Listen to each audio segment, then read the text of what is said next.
My journey through school. My name is Gabriel Salazar, an ADHD kid with growth problems, super creative and smart. Born on October 30, 2006, and entered in IAE in 2012. So, in kindergarten, we have like 4 sections where to play: construction corner, art corner, and the other ugly ones. So, every morning, I prayed to be in the construction or art corner. Time later, in like 3rd grade, we played a lot of football in our free time. That's when I made friends with my classmates: Diego, Joaquín Amurrio, Joaquín Vera, Maxi, Vicente, Matias, Benjamin, Eric. All of them. I love to play with them.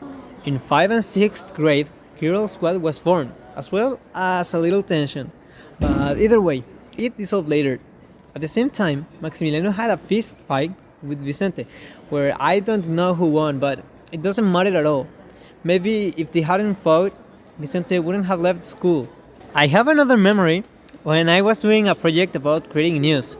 I worked with Diego, and we talked about Father Jorge selling paracetamol in the kids' bathroom. The teacher told us if we were gonna do a newsletter, we'll have to take it seriously. Funny thing that sometime later, we discovered that Father Jorge was covering the child violations.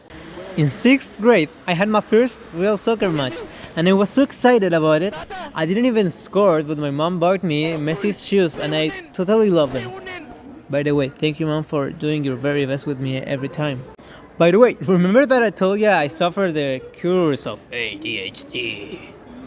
This shit hit hard because I was always doing noises, distracting other classmates, saying things out of the blue and misplaced words. So if I hadn't been like that, I would have a better relationship with my classmates, with everyone. Todos me odiaban.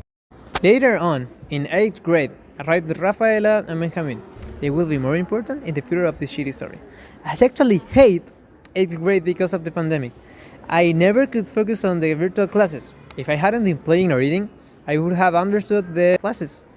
If I had paid attention, perhaps I would have been much better in some subjects. Also, at this time, I started my skateboarding path. So if you ask me, if I hadn't started skating, I would be dead today. For the first time in my life, I was being constant into something.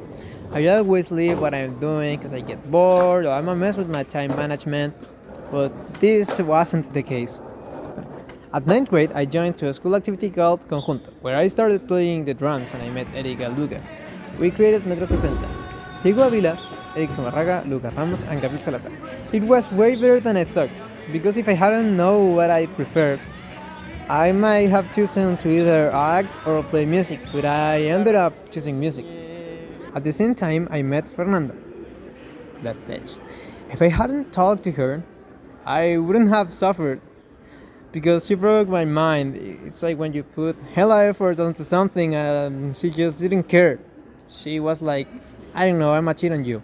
Oh, it was painful to know. But whenever a problem appears, you just have to overpass it. And that's it.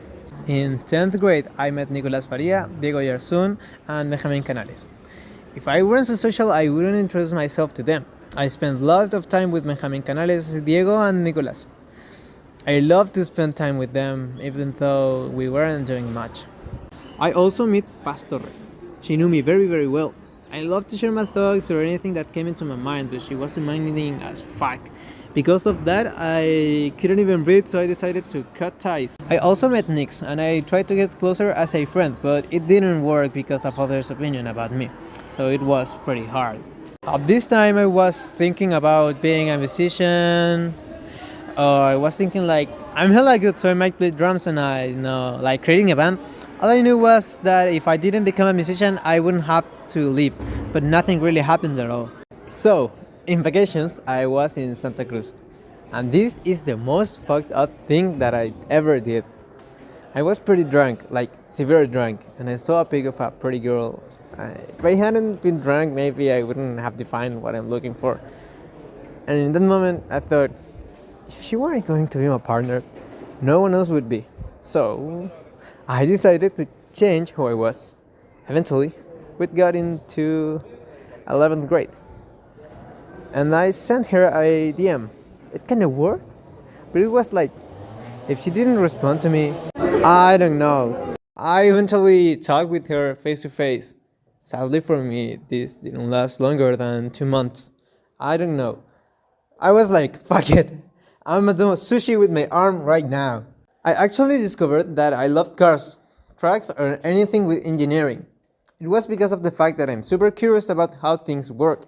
I love to know why the gas pedal does an acceleration or why the crankshaft is perfectly synchronized with the camshaft. If I hadn't discovered it, I wouldn't know what to study today. Nowadays, I'm sharing all the things that I really love and care with my girlfriend, Emily, who's the very best. I think she might understand me better than anyone. No one gets me like her. Now, if you had asked me for any advice, I would tell you the school is really shitty. Nah, it's important. It's not your entire world, but it's important. If you had a goal and followed it, you could go far, of course, without leaving your happiness aside. I think that the best thing you can do is try to find balance between school and what really makes you happy. Try to find it. Maybe your situation is not the very best. I'm talking about a live WWE performance at your house. Whatever is going on right now, it's fine and you will always find a way out. I actually don't care about those brain dead people that cry because their dad didn't get them the last iPhone. We do not care about them. So I hope that you keep strong against the adversity.